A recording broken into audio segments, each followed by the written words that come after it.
ఈరోజు చాలా త్వరగా లేచి ముందుగానే వెళ్ళాము. అయినా సరే అక్కడ ఖాళీ లేదనమాట. ఈరోజు ఏకాదశి కదా! అందులోనే శనివారం కార్తీక మాసంలో ఏకాదశి అనేది విశిష్టమైనది. అందుకే చాలామంది వచ్చి కోనేటి దగ్గర పూజలైతే చేస్తున్నారు. ఇంకా వాళ్ళంతా అయిపోయాక మా పూజలైతే స్టార్ట్ చేశాము. నిజానికి ఏకాదశిలో ఉపవాసం చేసి గుళ్ళకు వెళితే చాలా మంచిది అని అంటారు.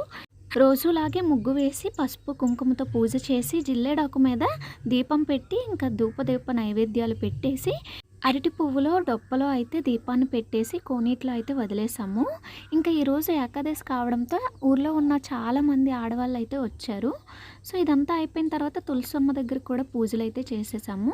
చేసేసాక మా ఊరి గ్రామదేవత దగ్గర కూడా పూజ చేసేసుకున్నాము. అక్కడే ఉన్న రావి చెట్టుకు కూడా పూజలు అయితే చేస్తున్నారు. ఇంకా ఇంటికైతే వెళ్ళిపోయాము. ఇంటికి వచ్చేసరికి 5 o'clock అయితే అయ్యింది. ఇలా అయితే మా పూజలు అయిపోయాయి. ఎలా ఉన్నాయో కామెంట్ మీ బాయ్.